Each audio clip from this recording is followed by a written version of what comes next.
This session's titled Driving Video Views and Engagement with SEO and Social Media. And I'm Mark Robertson. I'm founder of RealSEO.com. We write about online video and video SEO quite a bit. I wanted to start off by showing a couple slides with some recent research talking to the power of social and search for video. So we'll go ahead and do that. It's pretty loud. So this is some research done just recently, released by TubeMogul and Brightcove. And what it shows here is that year over year, the search referrals to video content have increased. And it represents almost 65% of all referrals to video, which is the strongest source for referrals to video content. So search is clearly powerful at driving views for your videos.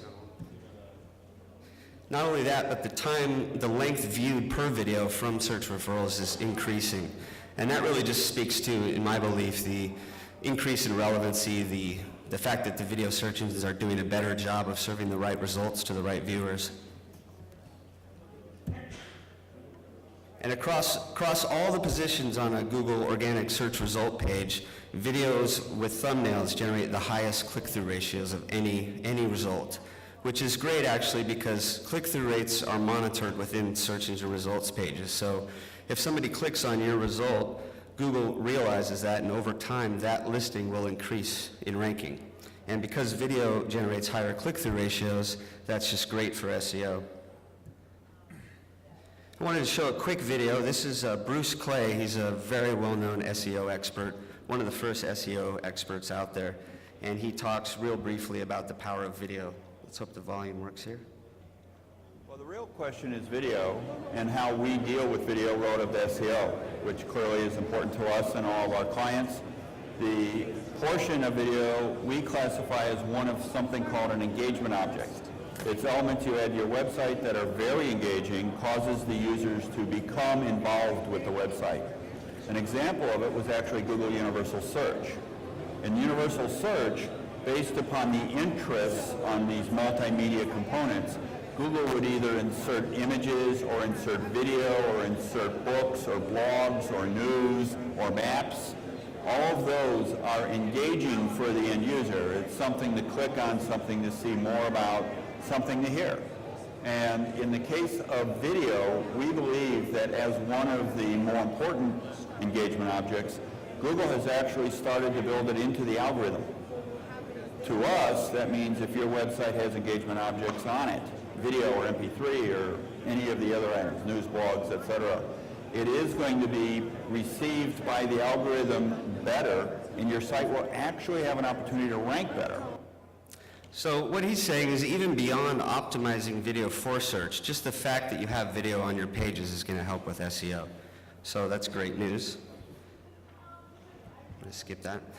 This is again from that research study by TubeMogul and Brightcove, and just shows that in terms of length viewed, social media drives the longest viewing times, and clearly that's because we're more likely to watch a video through completion when our friends refer that to us. And this is, we're not here to talk too much about YouTube, but just as an illustration of how powerful social is for video content, here's some stats directly from them. Increased 2.5 times year over year in terms of the amount of video that's shared on Facebook. And 300% year over year the number of tweets for video content. What I found was really interesting is that every tweet on YouTube or off YouTube for a video results in 6 new video sessions. So what that means for you is that if we can optimize for search, optimize for social, we're going to see more length on site, we're going to see better search engine results, and we're going to see additional video views just from social. So obviously there's a bit of power there. And so let's get to introductions. First off, we had a little bit of an update this morning in that Aparna from Google was unable to attend. But we have some great esteemed panelists here, so I'll go ahead and let Josh start with an introduction. Hi. My name is Josh Warner. I'm president of Feed Company. We're a video seeding company located in Los Angeles. We were are the first US-based video seeding company. We launched in early 2007. We've seeded over 300 video campaigns for various brands, Ford, Gillette, Microsoft, Levi's, Ray-Ban, Haagen-Dazs, and the list goes on and on. And that's what we do. Let me show this quick video about you guys.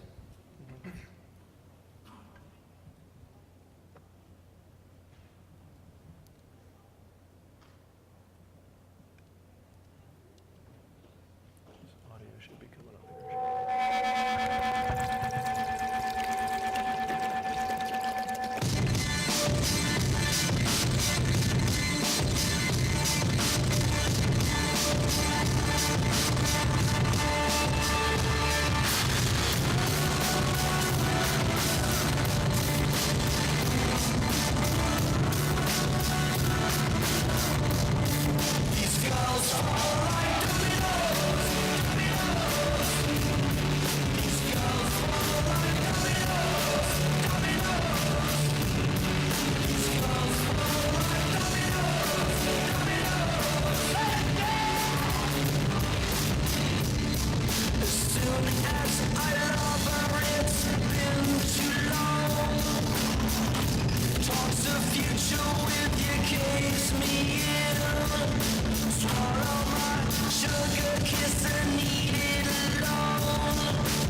Definitely some campaigns I remember. Everybody remember the Kevin Bacon Google TV commercial? That's a great one. All right, well, next up is Patrick, who's VP of Marketing and Distribution for Funny or Die. Yep, I'm the head of marketing for Funny or Die. I think most people know Funny or Die as a comedy video destination site started by Will Ferrell and Adam McKay, but we've actually grown into a 21st century digital studio now producing content for television, movies. We're getting into publishing and merchandising, so kind of growing into a media company. Great. And then Greg, who's the Director of Product Marketing at Bright Cove. Hi, thanks. Greg LaRoche. Many of you may know Bright Cove, but for those who don't, we're a cloud content services company. We provide online video platform services that help you publish, monetize, manage video, and also offer a content application platform for mobile apps. And we also have a really short video clip here that kind of shows what we do and how that can be applied to social media and the social dialogue in particular, as well as search.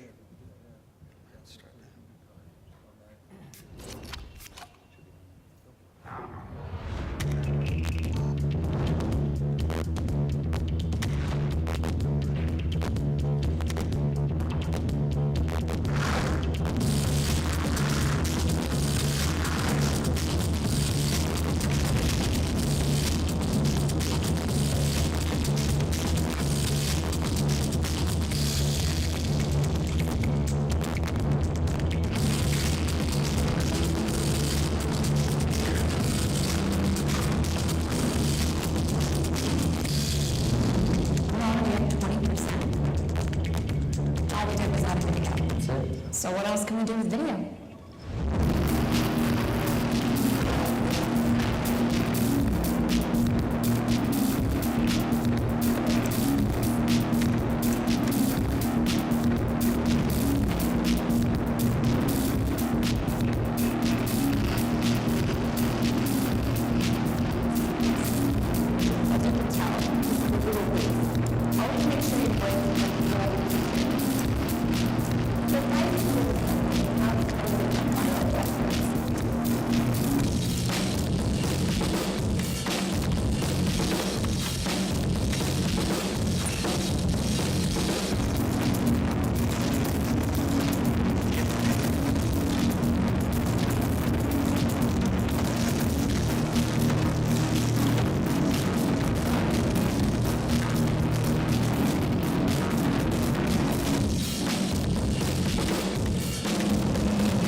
be sponsoring Anthony Boyd in the Pacific Tour. Come on in, Anthony. Good to see you. Nice. We're also very excited to be presenting for the very first time in the history of this race, exclusive video coverage of the event, streaming live on our website as well as our Facebook page.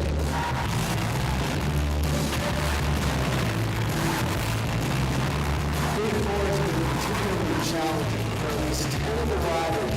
State 5 of this competition comes to a close. Jenkins, Hawkins, and Otis Ryder Boyd maintain their lead. And here he is. It appears Boyd is 2 bike lengths ahead. Boyd in the lead. He's got the lead. Hawkins has it. No, not in front. Boyd crosses the line. Anthony Boyd, winner of the Pacific Tour. Yes.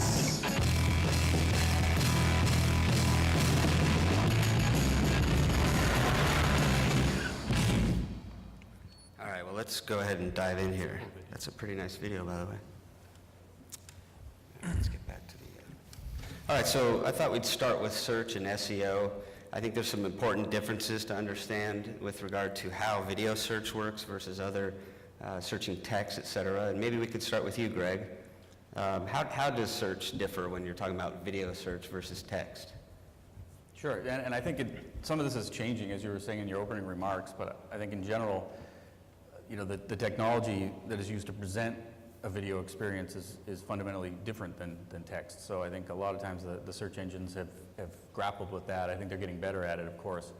But as implementers and publishers of video, what a lot of our customers are doing is trying to find workarounds and ways to actually you know, make their video implementation and the video experiences they're providing on their web properties and their mobile experiences more search friendly, and that definitely can be done. And there are a lot of techniques that can be used to make the videos more search friendly and more discoverable in terms of the implementation.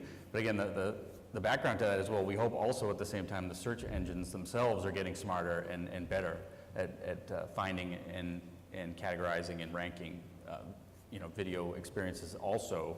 So I think in the end, it's all good news. I think there are ways you can do it properly in a way that's very discoverable, but also at the same time that the search engines will get there, I think.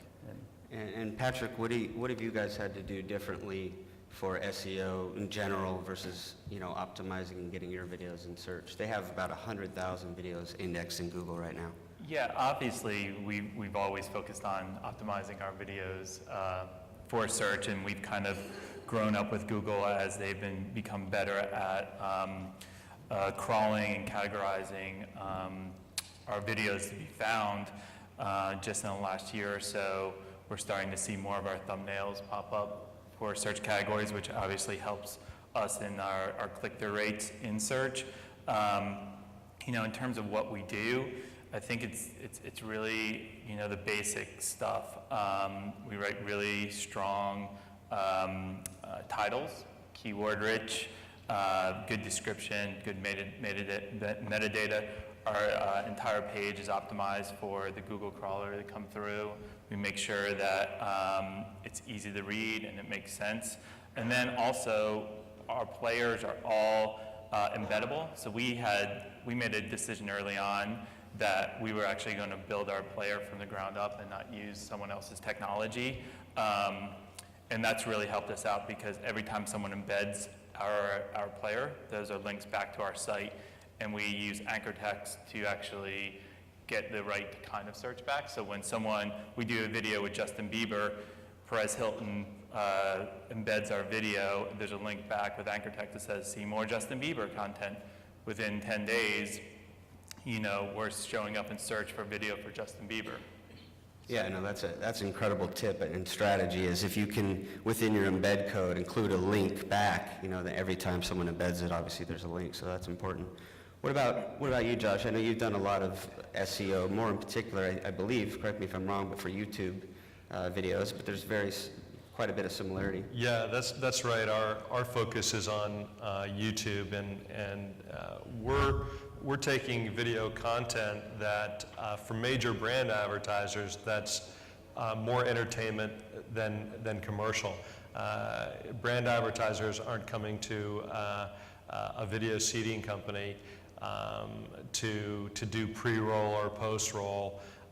They're coming to us so we can distribute across mobile, across social networks, across targeted websites, across all social channels, online to drive views and engagement around branded video content. In that regard, YouTube is our focus, and we have a particular challenge in that sometimes we're working on campaigns that last 4 weeks, and sometimes we're working on campaigns of multiple videos, and we've done this a lot for Ford Motor Company, Ford Focus, Ford Explorer, multiple brands and lines within the Ford Motor Company, and also for Levi's and Gillette, where we're working on multiple videos amongst a branded content series over a longer period of time. But when you're working on a shorter time frame, there's real challenges, with SEO to get a really positive search result.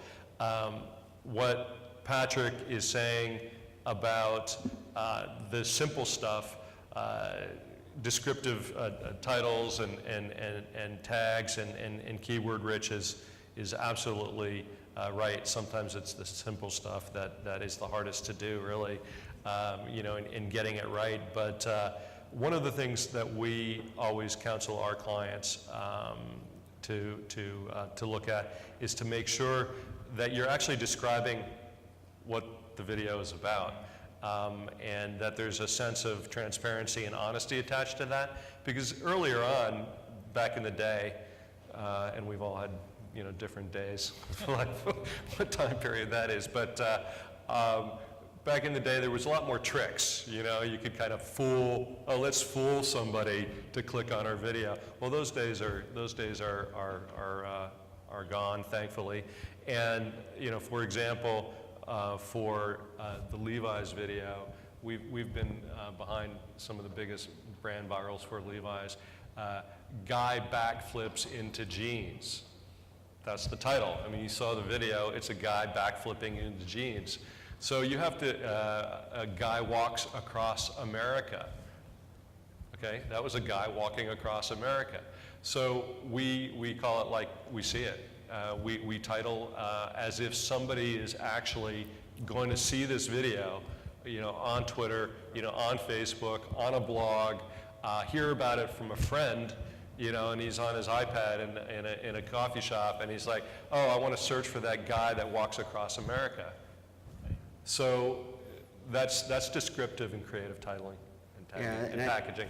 I think there's less of an opportunity on YouTube unless you're a partner to choose your thumbnail, but thumbnails are incredibly important in video search. And in fact, one of the things, and I know Google's not here to talk about this, but it differs a lot between video search and text search, is that text, people tend to go to Google, search for something, click on it, go back and refine their search multiple times. And with video, what we tend to find is they'll find the video, they'll go to that destination site like a YouTube, and then they'll browse from there. And so, thought that was interesting. Well, yeah, and that's where it gets into the whole strategy around related videos. Right.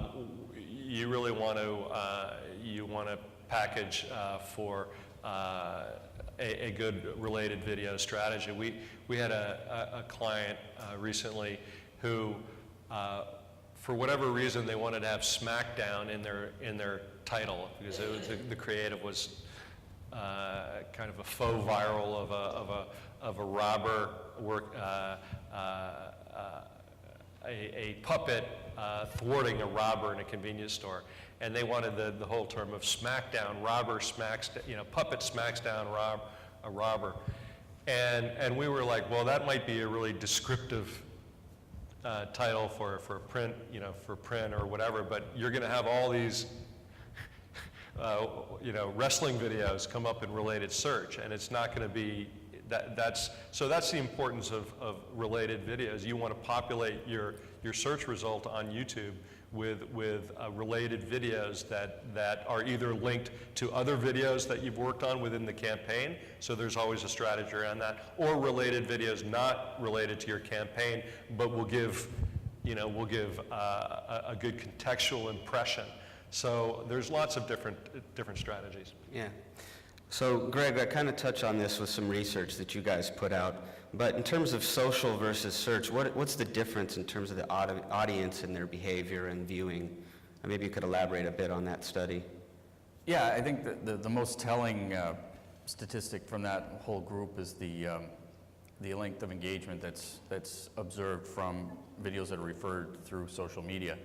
So, kind of like you were saying in your comment, if you get it makes sense. If you get a referral from someone within your trusted network, of course you're going to watch that video on average longer or through completion, which is ideally what you want for driving more engagement with your content. So, social media becomes very important in that way. And although if you look at search in the aggregate, there's probably more searches going on than there are social referrals, but you're going to get a little more bang for your buck with the social referral. So it's important to consider both sides of that in your strategy and making sure you have the right content and it's implemented the right way so that all those things can happen, like the social dialogue can happen and the search results can occur.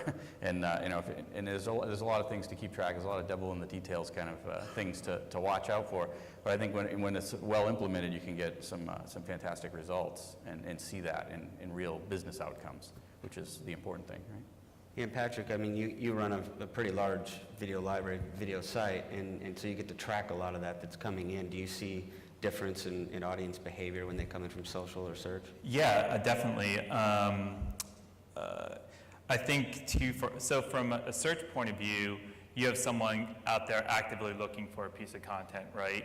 So they search for Will Ferrell, they find the landlord video. That might not necessarily be exactly what they're looking for, but that's when related videos for us really comes as an important key strategy, because they'll click on it, they'll watch the landlord video, then hopefully our related search algorithm is showing them more Will Ferrell stuff. So that brings them deeper into Funny or Die and makes us a little bit more sticky, as opposed to social, where it is a referral thing, right? And the way we look at that is we want someone to watch that video because it was referred to them by one of their friends, but then I don't necessarily need them to stay and watch another Will Ferrell video. I want them to take that video and then share it with their friends, right? I want the exponential value of what social gives us, so more and more people come rather than, I mean, obviously I'd like them to stay longer, but more I want to give them the tools to be able to take that video and then share it with their group of friends. So is there a different strategy on that landing page for one or the other? I mean,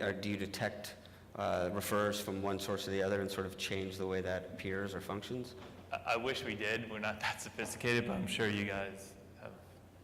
Yeah, at least for the videos that at Feed Company that we seed, we embed, we use a customized YouTube embed that's totally compliant with the YouTube's API, and we're able to customize that with sharing overlays for Facebook and Twitter, and even links to microsites. So we're always looking, for the sharing capability, of a particular player.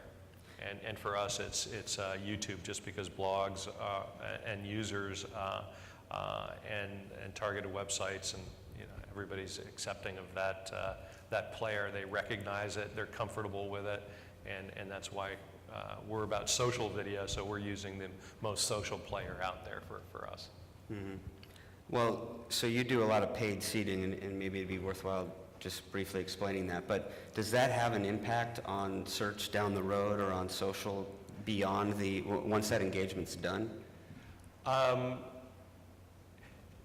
Yeah, it does. I mean, we use a variety of tactics to drive views and engagement around brand video content, and that includes an earned component and a paid component. The earned component is grassroots marketing tactics, reaching out to influencers, giving them access to special content, if there's a celebrity involved or some type of a reward involved, reaching out to hundreds of blogs among different verticals, really finding what are the hooks within a particular video.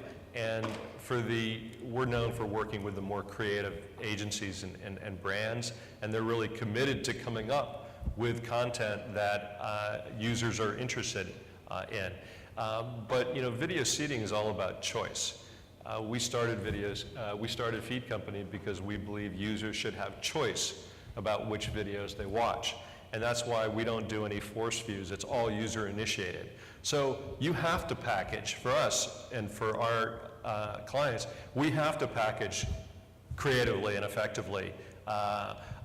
We've got to find the hooks and the audiences that are interested, because everybody has to choose to watch the video. So we have to do our job or we don't get paid.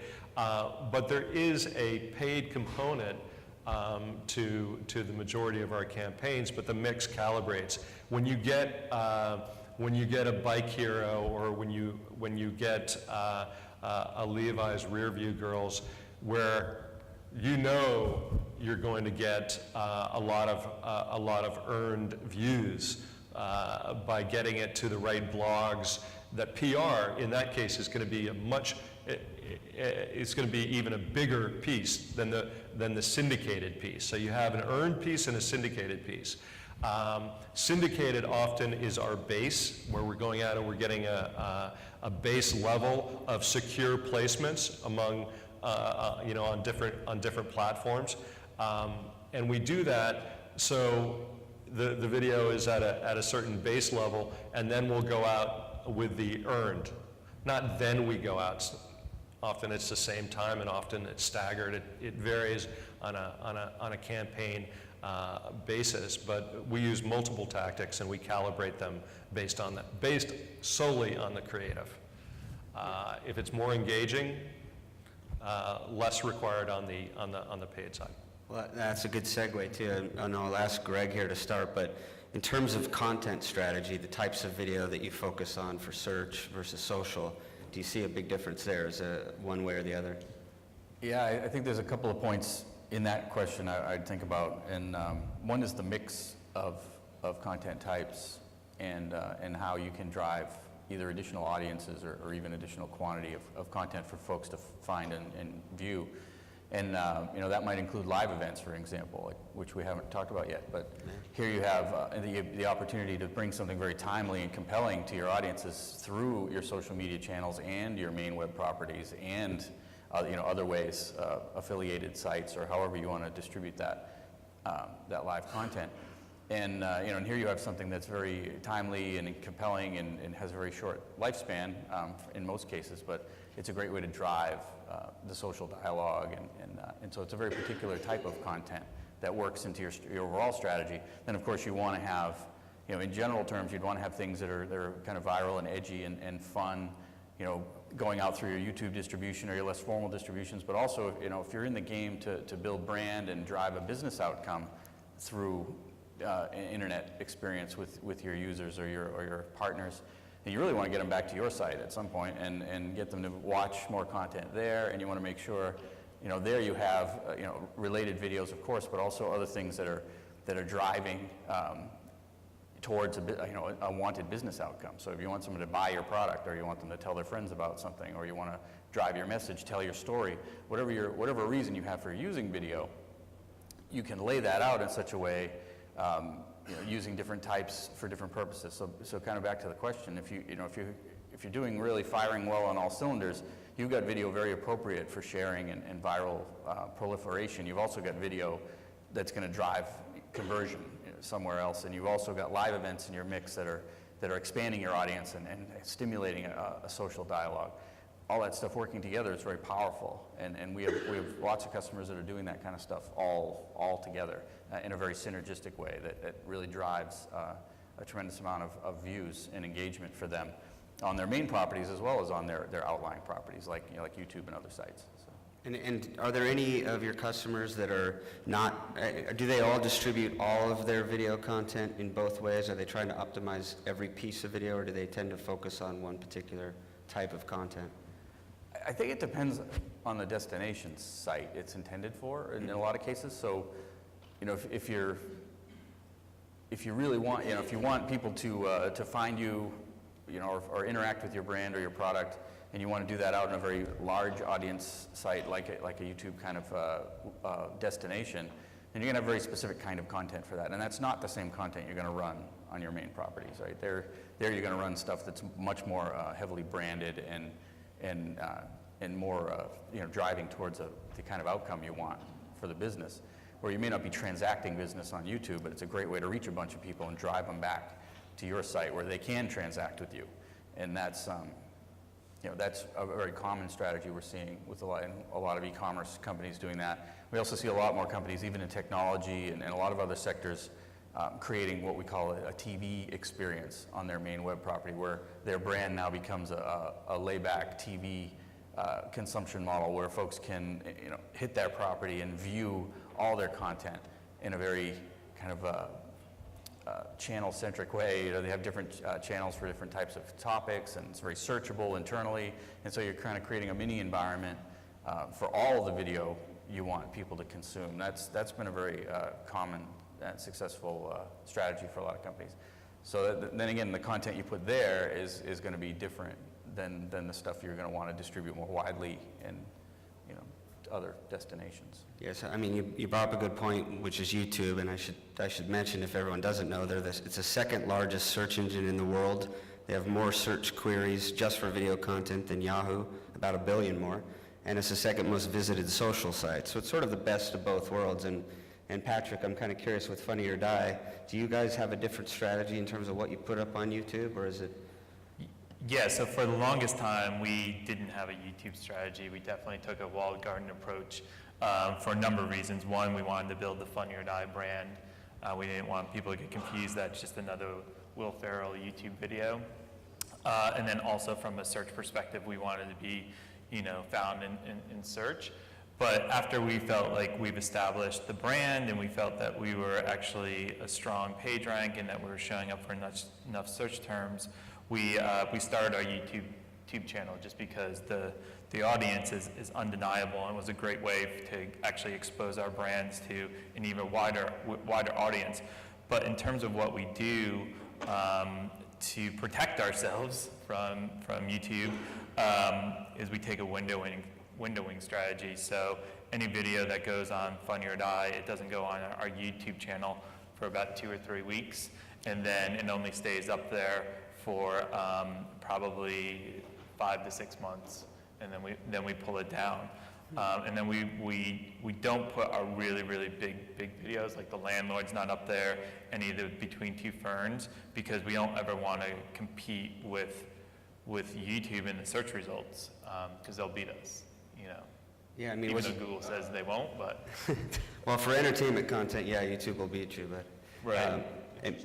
If there are other publishers or content owners out here who may be reluctant to dive deep in YouTube, Patrick, have you seen a big difference in terms of? Yeah. Do you have a different? What have you seen in terms of your YouTube strategy, in terms of its effect on your site? Like after you did this, I'm sure you were worried about less views on your own videos. Have you seen any of that happen, or? Yeah, no, it hasn't cannibalized our video views at all. We've actually been growing ever since we started our YouTube channel. So I think the strategy has been working in terms of people getting more exposed, and we have referrals to Funny or Die from our YouTube channel, and all of our social media channels also have referring links there. So it's been a great way to actually increase our awareness to a wider audience. Yeah.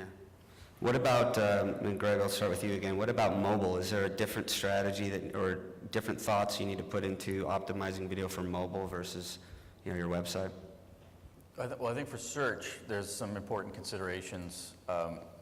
Considering the way content is going to be consumed on a mobile device, it's most likely going to be either through an app experience or through a touch web or a browser-oriented experience. And so those both have very different search implications. And in general terms, the web-based experience is going to be far more search-friendly than the app, which will be fairly invisible to search. So it's important to think about that as you're building out your mobile strategy. How important is the discovery aspect, and as well, how engaging or how intimate do you want to build that relationship during the usage of your the exposure to your media, because an app experience, for example, takes a lot more advantage of the capabilities of the device, and it can do a lot more. It's much more performant, and so there are a lot of advantages there, but you're obviously going to have a trade-off with discovery. So I think in general terms, yeah, the content may be the same content, but I think you really have to think through what the right mobile strategy is, or a combination of both. And a lot of our customers do provide web-based video experiences, but then also on top of that, they have very specific app experiences they build for, say, individual properties or individual products even. Or a specific series or what have you, where you really want to get that next level of intimacy with the audience, and you want them using that app over and over again, and having much more engagement in that sense. But I hope that is a start. Sure, yeah. I mean, Patrick, have you guys done anything different for mobile with regard to search or social? Or is it? I mean, we have both a mobile site and we have a couple different apps, but nothing particular. Yeah. Yeah. I mean, your stuff's so funny, it tends to lend itself really well to social anyway, but I imagine in the mobile device, it's even more important to make sure there's a Twitter button and make sure there's a like button and things like that. Oh yeah, for all that stuff, yeah, I mean, you can tweet it, Facebook, Tumble, whatever, email it, anytime, whether it is our application or just our mobile site, all of those capabilities are readily available and easy to use. Yeah.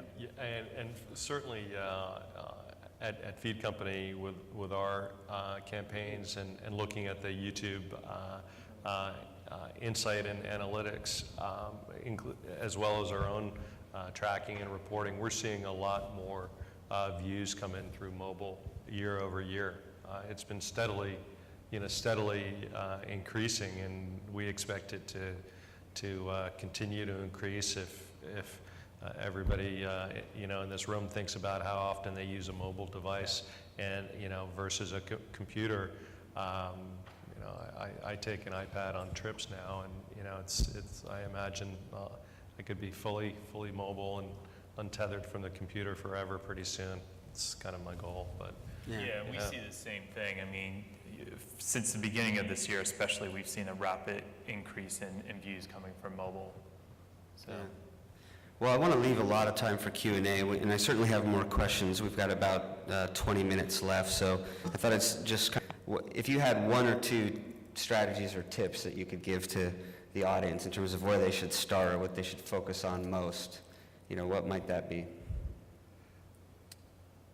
Well, I don't know how helpful it's going to be. Make great content. Package it well for search, and then get a lot of views. Views, and that's what we do. But views, the more popular, I think beats relevance. We've had campaigns, and videos that millions and millions of views, in a couple of weeks' time, and it's incredible. Google, the results on a organic basis, on a and sometimes we're right up, our videos right up to where the brand advertiser that spent millions and millions and millions of dollars in SEO, suddenly there's a video that's right next to that search result on the first page of Google, and you can't. That's just such a valuable experience for the brand, and it's all driven by one video that was made creatively and marketed creatively, and so video really makes a huge difference. Yeah, we don't have Google here to talk to this, but certainly on YouTube we know that views is a ranking factor. So actually driving views does help with search over time. I'm not certain whether or not Google is tracking in some way the number of views on your own website and having that be a factor, but well, certainly I mean, on it's a very, that's why, yeah. You always want to know what Google's up to, but, the YouTube algorithm includes views, it includes viewing time, it includes social engagements, That's all wrapped up in their algorithm, so it's not just views. It's other activities as well around the video. Yeah, and they do both support themselves in search. I mean, Google last year said for a fact they are, actually it might have been this year, they are using tweets and likes and now pluses in the algorithm. So the more that people share your content socially, the better that helps for search as well. How about you, Patrick? Is there something you'd encourage people to focus on with regard to search or social? Yeah, I'll definitely echo what Josh said. It all starts with the content. Without having good content that's relevant, that people actually want to consume, then you really have no place to go. But once you feel like you have good content, I think it goes back to, if you build it, they actually won't come. You have to develop your distribution strategy. So if you believe in social, then you have to take the time to cultivate and develop your Twitter account, your Facebook account, your Tumblr account with good content, but then also by acquiring people. So we have 2.5 million people on Twitter, 1.2 million people on Facebook, 100,000 on Tumblr. That didn't happen overnight, and it didn't happen just because Will Ferrell made a video with a kid. It happened for a lot of hard work and going back and forth of deciding who that audience was, how they wanted to be spoken to, how often they wanted to be spoken to, and then they're your great distribution. Then when you have something to send out, they're the people that go out and start cultivating your content and getting it out there. So it takes work, and the same on SEO. It can never be one and done. You have to take the time to understand what are the different variables on and off site that actually get your content searched and ranked. And you have to put the time in. These are long-term strategies. These aren't something that you just do, start today, and by the end of next month, they're done. You have to put the time in. Yeah. I mean, with social, it's interesting because I don't even really do a good job of social on my own site. We auto-tweet things, we auto-like things. But, so if I hear you correctly, you're saying really maybe it's even a social media manager to not only help with that, but to actually foster and build the social media channels in the first place. Yeah, absolutely. I mean, we are on there 24/7. It started off as me, but I have a very small team still that are there every day talking to our communities and building the content, what they want to see and when they want to see it, just to get better at it. And they share, and then we grow. You have to provide a benefit on social media. It starts with your content, and then it ends with what's the emotional value that, it's a whole different conversation, Yeah. But that your audience gets from following you. Sure. How about you, Greg? Is there one thing or a few things you'd advise? Yeah, definitely, and I echo what my fellow panelists are saying. Content is extremely important, but I also think it's probably worth thinking a little bit about a video strategy itself, and the fact that there really is no one silver bullet you can fire and solve this problem and have the best performance. A video strategy really is made up of a lot of different pieces that work together. So I'd encourage you all to think about how are you building your library, and how are you getting more content that can be viewed. How are you making sure that experience is at the highest quality it can be for your viewers? Making sure the discovery is covered and things are easy to find. Your distribution strategy, again, extremely important. How do you want people to be able to find things? How do you want to grow that audience? What devices are important to you? How do you want to use those devices? How are you going to monetize that content, whether it's call to action or advertising or other means? And then again, measure everything, because in the end, if you're not measuring things, you don't know if you're winning or losing. So measure everything you're tweaking in your strategy, and make sure it's all moving you forward. And that's kind of what I would leave you folks with. Yeah. That last part is super important, is measuring. We measure everything from time of day to how many characters. Content, but if your site itself is not optimized, it's going to fare quite poorly. But let's go ahead and open it up to Q&A. Sure. Yeah. And feel free to ask if you've got technical questions as well. Maybe I can address those, and Patrick. Please, yeah. With the focus on intelligence and analytics, I'm wondering, and we've got a fellow from Bright Cove up there who might address it as well. How do you organize all that intelligence? Are there dashboards available? I mean, there's a combination. I kind of asked this question in one of the last panels of how you take all these various components of the social networking, organic growth with the ad targeting and being able to put resources that way. How do you discern that out? Is it mostly just intuitive, or are you actually, do you have tools developed, and are they consolidated in one place, or are they dispersed and a little bit fragmented? What's the best way to go forward with that? What are your thoughts? Thanks. That's a great question. So a lot of our customers in our experience, they do this different ways, but there are some things that are consistent across the most successful organizations, and that is, they're taking advantage of usually a combination of tools that are available, and they are building dashboards and the data are dimensioned in a way that's meaningful to that organization, and they track that religiously. But as far as where that data comes from, a lot of times we're seeing it be a combination of analytic information we can provide as a platform, augmented by other analytics platforms, say like Omniture or Google Analytics, where that information, or going out to YouTube and looking at their analytics and consolidating that information in meaningful ways. But we haven't really seen, at least in my experience, we haven't seen anyone that's kind of has a one complete solution from one source that does everything. I think the most effective use of data I've seen has been a combination of things that are put together and used effectively. The information's there, it's out there. It's more a question of collecting it and building out those dashboards in the way that it has impact for your business, and tracking that as you make changes. Yeah. Sure. Pat Griffiths, Dolby Labs. You all made it very clear content is king, and clearly creative content, good story that people want to see is good. I think Patrick mentioned good content. My question concerns the role of quality in that goodness, particularly going forward. And it's interesting, being an audio guy, you all talk about video, but I assume those videos have some audio. So my question is, extrapolating to the future, what do you see in terms of the quality aspects for both higher resolution as well as perhaps more enhanced sound looking forward, particularly as consumers more and more begin to migrate to higher quality in their homes? Thoughts? That's a great question. And while you're asking it, I was asking myself a question, which is, looking at and seeing of our campaigns how many people are choosing HD on YouTube. It's something we haven't looked into, and that's a stat that I'd like to check out. I don't have an answer for you on that.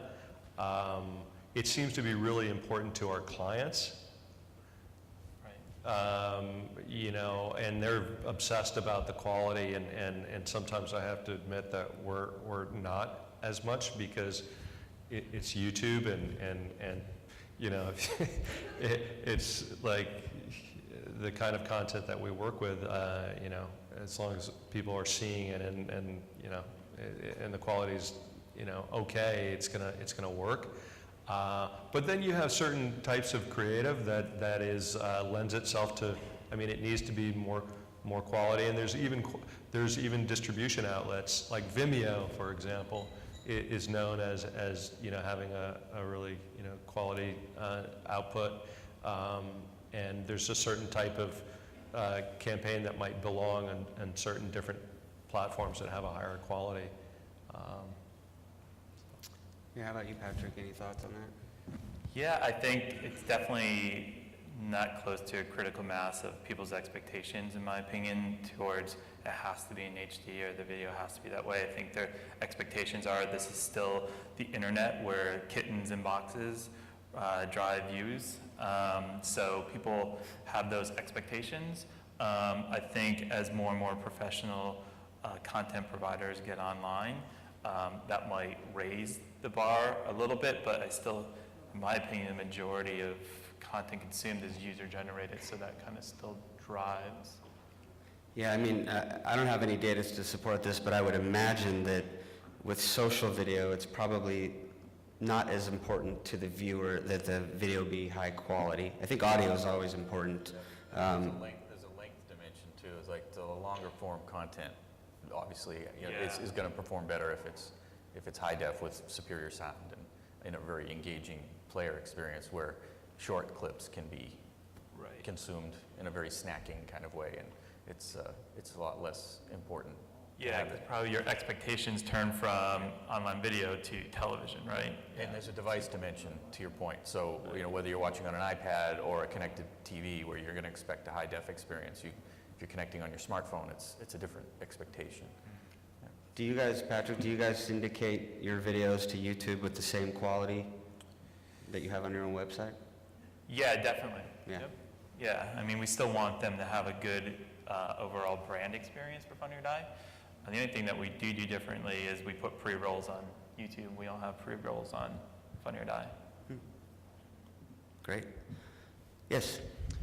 Hi, Scott Connor from ESPN. I was wondering what type of different seeding strategies you might use for live content versus VOD, where the window of opportunity is much, much smaller.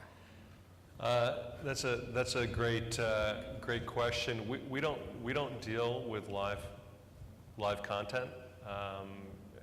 These are pre-completed videos that we get from advertisers, so we don't deal with live. So I can't really speak to that. But just thinking about it, it's a real challenge. It's appointment viewing. It's appointment viewing on the web, and we have a similar kind of challenge when we're dealing with web series, because you're actually trying to get people to come back, and I know that's a real challenge.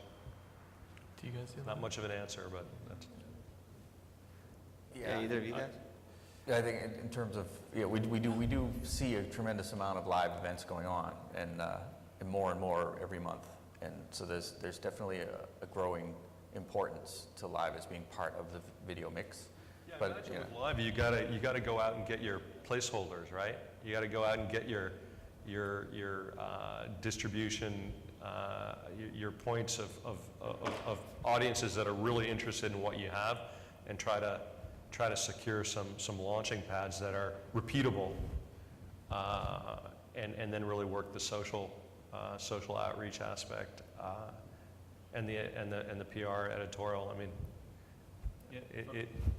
Go ahead. Just for us, like we've done one or two live events that we try to do, like a Twitter takeover where Judd Apatow's come and started taking questions from our Twitter account and stuff like that. And it really wasn't.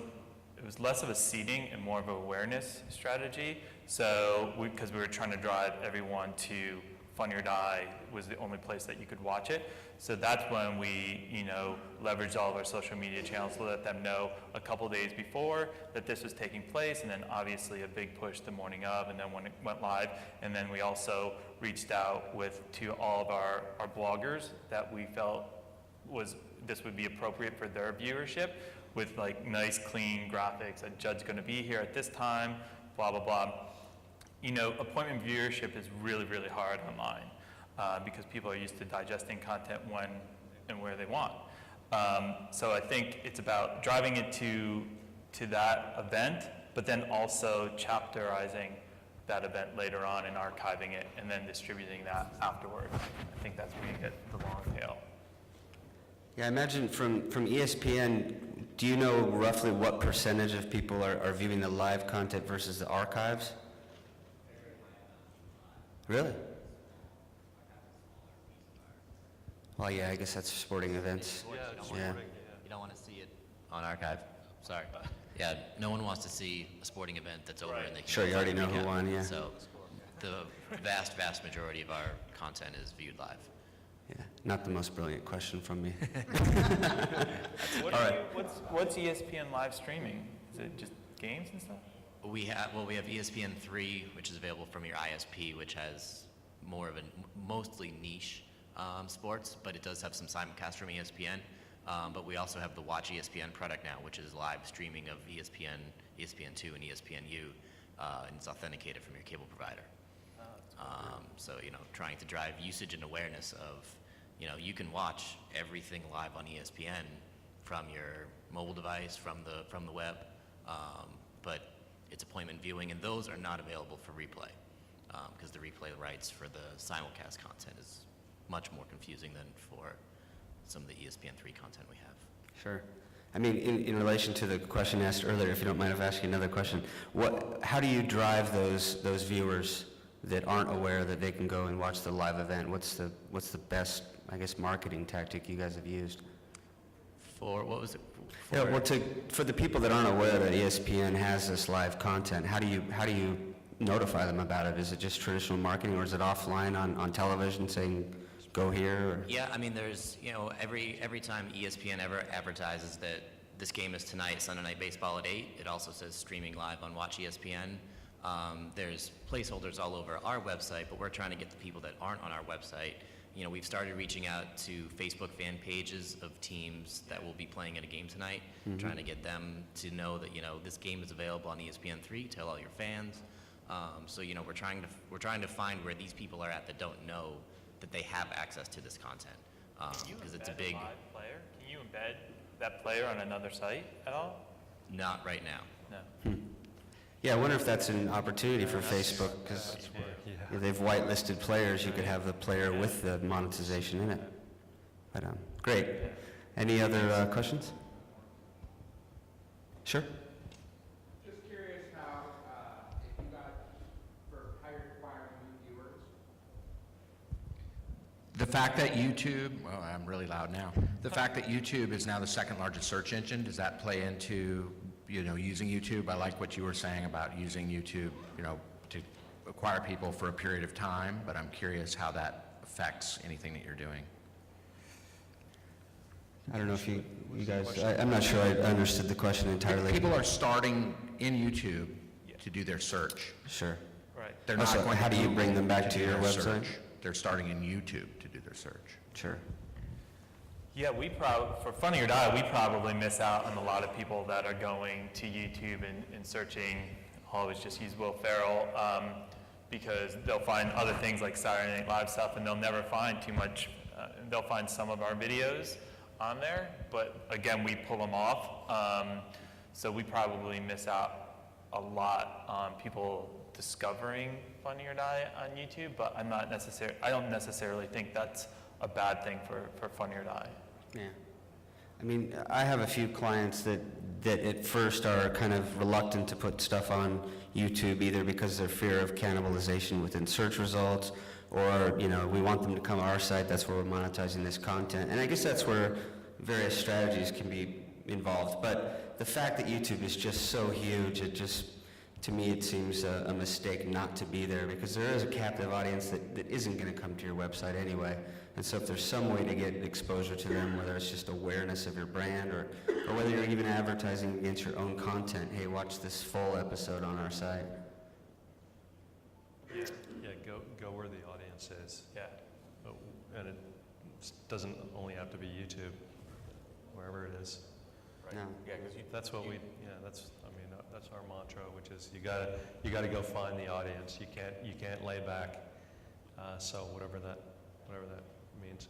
Yeah, we would advise a lot of folks I've talked to in meetings and stuff that are really dependent on YouTube as their sole source of publishing video. And usually the thing that resonates with them is to say, well, YouTube is not a video strategy. It's a destination site, right? So it's part of your video strategy, but it's not your whole video strategy. So you have to think about how to make use of that huge audience and that powerful search capability, and then drive a business result with it, because that's what you want, right? Yeah, I mean, I imagine it's a little bit challenging for Funny or Die type of property, is that YouTube wants to be a network, and that's where they're going. So that's a whole other panel. But They want celebrity videos.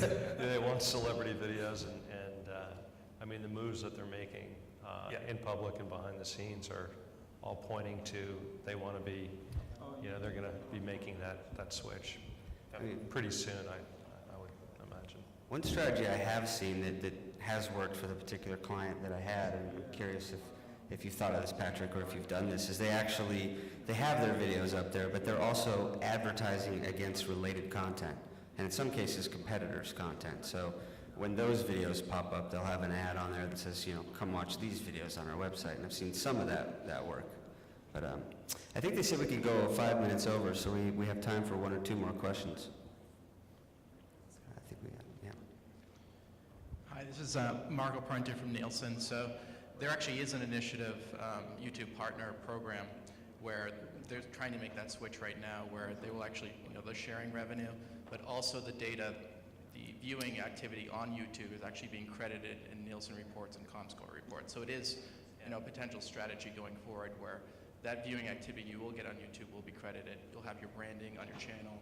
You'll have the ability to drill down and create granular reporting. So it's something that is, we're going to be seeing soon, that you will see an improvement. Love to hear more about that. We are eagerly awaiting that. Yeah, so is that different than the Comscore video metrics channel reporting? No, it's the same program. So Comscore has released it, I think, a few months ago. Nielsen, we're coming out in Q1 with similar reporting. So we'll have thousands of partners, activity that will be reported in our syndicated tools. And will you actually attribute that to, if they have a destination website, their overall Nielsen? Yeah, so we're figuring that out right now. The default is that activity is actually credited to YouTube, but there are some scenarios where we will reallocate the crediting to the specific publisher's entity in our reports. So we're working on that model right now. So you're pulling YouTube data in on a channel basis, or Exactly. can it be how about an individual video basis? Well, we collect the data down to an individual video basis. We don't report that because there's not enough data in the sample to do that. But we are breaking it out by specific, what they call owners or channels.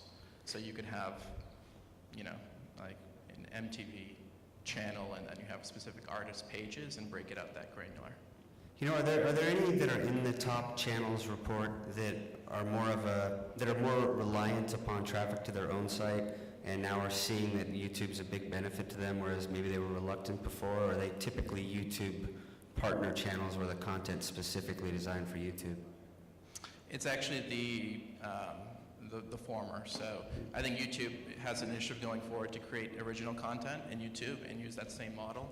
But we are seeing a lot of existing partners, Machinima, for example, that are rising on the top of the reports. So when you look at channels overall, for example, in our top 10 ranker report for channels, I think about over four of them are actually YouTube channels when you look across the whole internet for video streaming. Great. Thanks. Let's do one more and then we'll wrap it up here.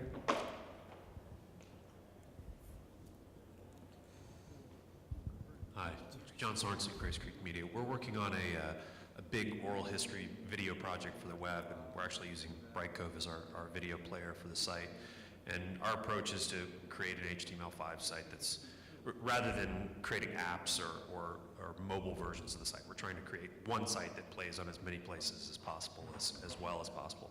And just one of the things we're struggling with on the iPad platform is, the video plays great, but it's stripping away a lot of the linking and social media functions that are part of the player that comes with Brightcove. And I'm just curious if people have thought about, it's partially a technical design question, is how are people dealing with the Facebook liking and tweeting and embedding functions to get around that stripping of the player wrappers of the video? I guess that one's for me.